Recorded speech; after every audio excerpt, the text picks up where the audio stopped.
Welcome to another rounding episode of Teen Wolf TV Time with me. Okay, so let me start off by saying that my absence last week was not expected. There is a video for that episode, but I don't think I wanted to see the light of day because it's terrible. I was tired, I wasn't feeling well, and it really just isn't my best work, so I'm just gonna leave that in the vault and just say it was a flashback episode, not a whole lot happened. We learned stuff about the Nagitsune, stuff that I wasn't super invested in, so I didn't write a lot of notes. Like I said, I didn't feel well, so yeah, that didn't really happen. But today, we are talking about DeVoid, and a lot of things happened. A lot of gross things. There were a lot of festering wounds, and flies and wounds, and stuff that probably could kill you, provided we weren't werewolves.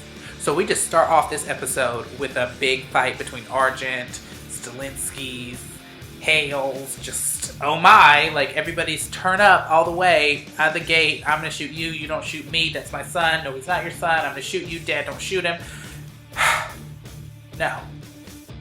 Sheriff Stilinski was like, on this day, you will not shoot my son, Argent, because I will shoot you first. Which is like, great dad award. I think my dad would shoot somebody if they tried to shoot me. Hopefully. I don't think he'd want me dead. Nah. But clearly the sheriff did not give not one single iota of a damn about shooting those Oni demon ninjas, because it just, as soon as they showed up, he went for it. But unfortunately, Chris Argent, the king of the pistol, is having technical difficulties, but that is only because his daughter sabotaged him because she didn't trust him not to shoot her friend. That is some family ties for you, because he couldn't be trusted. And I guess he couldn't trust himself because he was like, I don't know, maybe I would have shot Styles, maybe I wouldn't have, can't be certain. Well, Allison made sure. Also, I would love to know where Malia has been for like the last 3 episodes. Arkin House is in the same place as Beacon Hills, like it's the same city limits or close enough. So I don't understand how it's taken her 3 episodes to figure out where exactly Scott is. Miss Moreau drew her a road map, so I don't understand how she got lost. I understand walking around town, since she knows she doesn't have a ride. Walking around town might get a little time consuming, but seriously, it shouldn't have taken you like 3 weeks to get to the high school. You went, well, you lived in that city, you don't know. You didn't go to that high school because obviously it was eating a coyote. But you should know where these things are at least. Okay, so I thought in the big showdown between Styles and Kira's mom, when he stabbed himself, I really for a second thought he was castrating himself, and I was about to be 1.5% done with this show. I love how we try to pretend like Kira doesn't want Scott to bust open those fishnets right now with his werewolf heat and manhood. She is salivating from both ends. I also love how Isaac and Allison are gonna like dip it and do it, and Chris Argent is like literally 5 steps away. They didn't even shut the door. He didn't even like go in his room. He's like standing in the doorway. Oh gosh, children have no respect for their parents. None.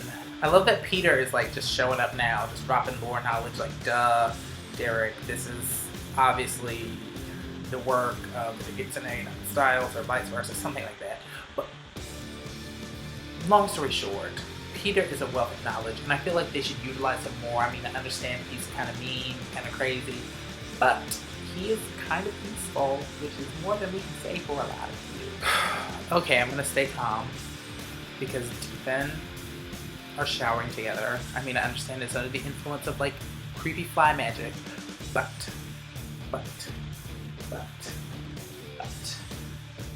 they did it, and they did it in the shower, on school grounds. Just think about that for a second. Just think about their ripped abdomens and water and touching. Okay, I'm done. This episode is filled with weird kinks again, like bondage and knives and choking. And like, I feel like somebody should be monitoring Jeff, because this all happens a little too frequently for it to be a coincidence. You know what I mean? Clearly that Stilinski snark is hereditary because the sheriff is having none of this review board right now. I really need Derek's mom's fingernails to like go away and stop being a thing, because like the fact that they carry them around and just toss them out on the table like they're playing Boggle or something is so weird. So weird. I can't believe Melissa let Nagitsune Styles play her like that. Like, just start crying, and then he's like, really, Melissa? And I was like, really, Melissa? Like, clearly this is a trick, and he played on your maternal instinct, and you fell for it. Hook, line, and sinker. I love that Danny has Ethan wrapped around his finger, like, he just tells him what's gonna happen, what we're gonna do. But then he, like, conveniently walked away, and the twins, like, started fighting almost immediately, and he didn't even look back. So, maybe this is a normal thing. Like, maybe you just assume that twins fight each other to the death. Maybe.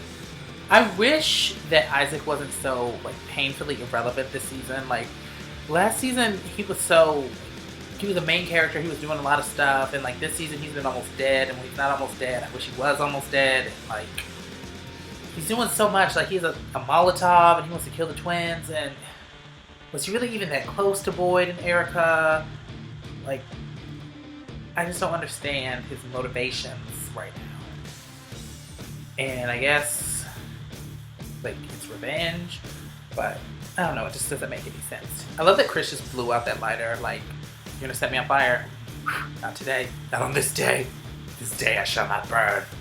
I want to know what the drama is with Scott and his parents. Like, maybe Melissa had an affair and he's not Agent McCall's son. Like, that's the only thing that I can think of. But, like, I really would hate for them to do something seedy like that and try to ruin Melissa's character, because everybody loves Melissa, because Melissa is clearly the mom.com. She's queen mother of life. And I don't appreciate them trying to besmirch her majesty and greatness by making her into somebody who has affairs and has babies out of wedlock. That's all I'm saying. Not that there's anything wrong with having babies out of wedlock. Like, that's not what I'm saying. What I'm saying is, like, I don't want them trying to do, like, things to sully her, if that makes sense. Have all the babies out of wedlock if you want. That's your business. I'm just saying. That whole dream sequence part where they're, like, inside of Styles' mind is a lot happening. Like, I knew that things were gonna be bad when Scott was like, get behind me, Lydia. Like, clearly if you do that, you're gonna get separated. And the Nagitsune wants to separate you because it's easier to take you idiots down one by one than 2-on-1. I just really wish that they would think things through. And Lydia's a genius, so this is just not wise. But she did have to deal with a lot, like the homecoming scene and like having to relive that. But she got through it. She got through it. Everybody got through it. They got to Styles, who is conveniently having like family game night with the Nagitsune, and I need him. Why do I keep mixing up genders? I need Styles to get it together. And that packed scream thing, the howl, like, brought him back, but then he brought back the Nagitsune with him. Like, I was very confused because, like, at one point he was vomiting, and I thought he was vomiting intestines, but it was actually gauze. And then, like, the Nagitsune rose from the ashes, and now there's 2 of them. And, like, I don't understand why they didn't just rip its face off when it came out, but, like, which Styles is which. I'm assuming the one that stole Lydia is the real Nagitsune, and like, it's so much happening, and like, I just can't keep up. But I am trying for you and for myself, but this show is just so confusing all of a sudden, and it's not all of a sudden because it's been confusing for like 2 seasons, but I will stick with it. There's only 3 episodes left, 2 or something. Some small amount of numbers of episodes left, and we will get through this. We will save Styles. Styles will not die, but somebody has to die, and I don't know who it is. It's probably Allison, because like that guy was like, she's the 3rd Nagitsune, the guy from the after show thing, and it makes sense. And if she dies, people are gonna riot in the streets, because that will be the 3rd season or 3.5 season that has killed like a main female character, and people are going to be turned all the way up. So stay tuned for what comes next week, and I'm gonna go, so make sure you like, subscribe, all that fun stuff, and I will see you next week.